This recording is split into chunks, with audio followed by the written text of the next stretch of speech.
A Villain in Venice, Jane of the Air, Book 1. A steampunk detective and aviatrix and part-time spy. Available now. All profits to the NHS. Scanning for audio.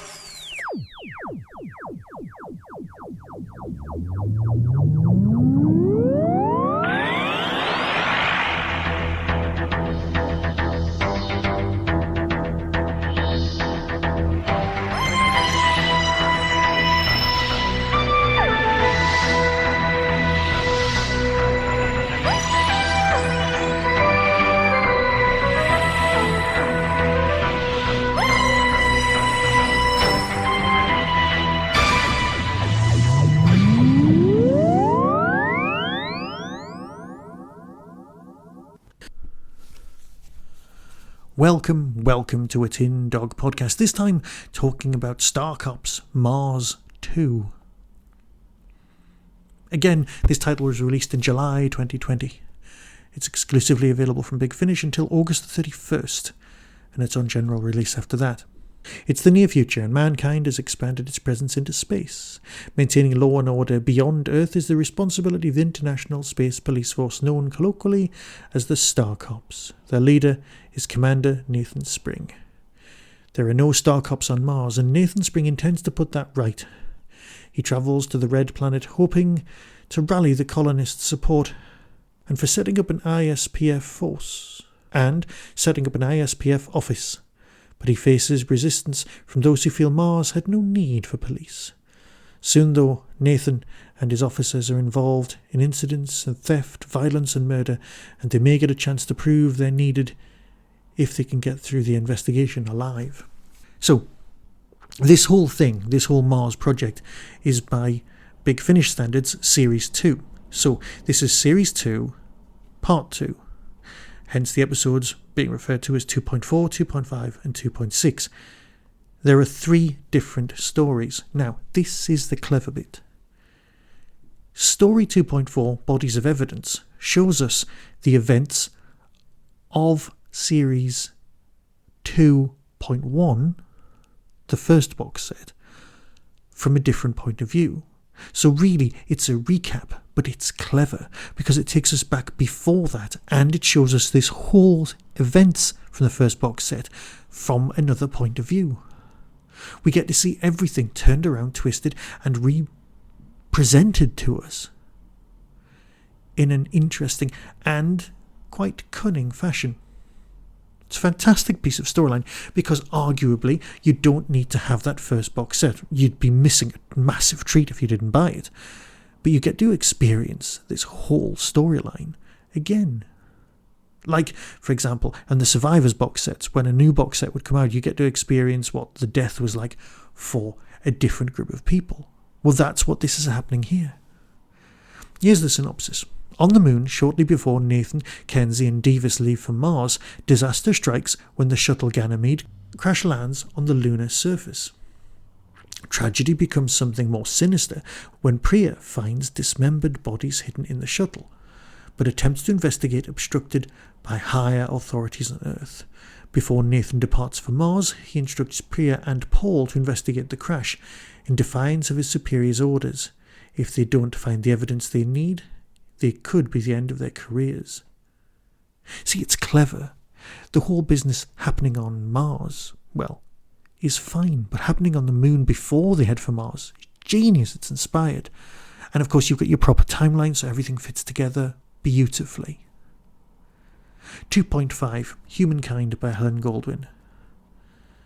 A scared medic on the run from her colony seeks to help the Star Cops.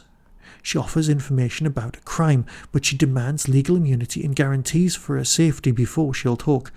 A visitor from Earth seems particularly determined to stop the Star Cops gaining a foothold on Mars and calls a meeting of the leaders in an attempt to end their efforts once and for all. When one of his officers is kidnapped, Nathan begins to wonder who he can trust on this planet. The tensions are building. Characters are really coming into play. More importantly than that, we've got someone turning up.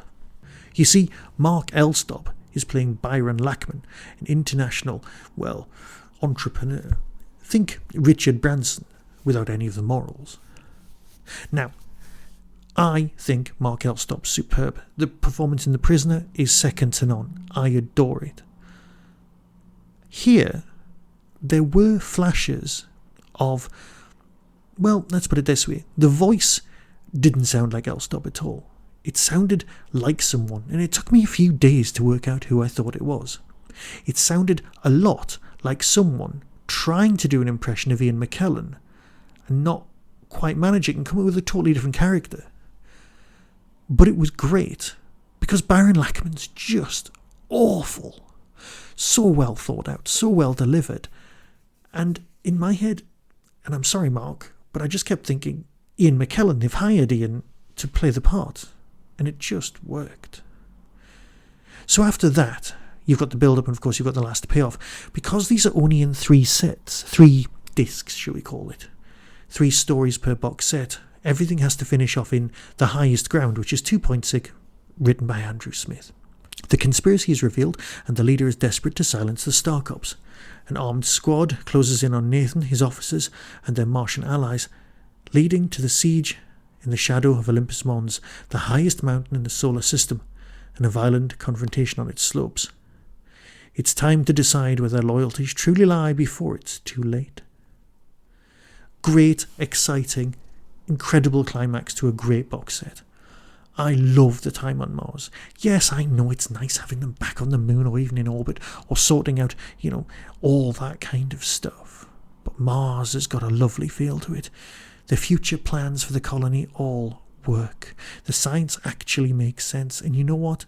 I can see Lachman's point. And that's the scary bit. We're here to consider whether the International Space Police Force should have a permanent presence on Mars.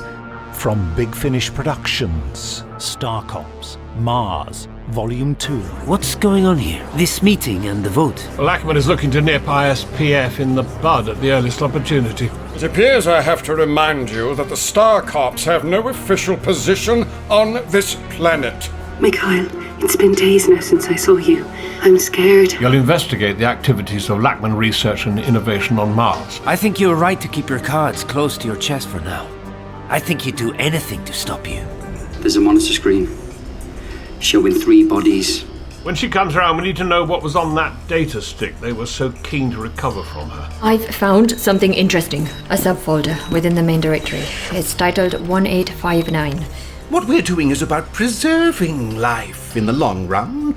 Preserving the human race. You killed her. I ended her suffering. Do you plan to end my suffering too? There goes our only means of transport. We're stranded in the Martian desert. Can anyone hear me? We are under attack. I say again, we are under... Kenzy! Behind you! That robot! What? Ah! They're coming through! Fire! I've been told to find out all you know by any means necessary. Big Finish. We love stories. There are days when I don't appreciate your humour, Devis. You can tell which days they are. They have a why.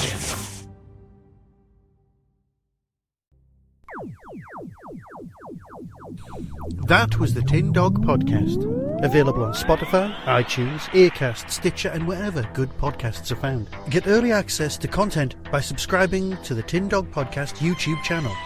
You can support the show at patreon.com/tindog. Contact the show on Twitter at tindogpodcast or email tin-dog@hotmail.co.uk. All of the things discussed are the intellectual property of others. No infringement is intended. The Tin Dog Podcast is a founder member of the Doctor Who Podcast Alliance.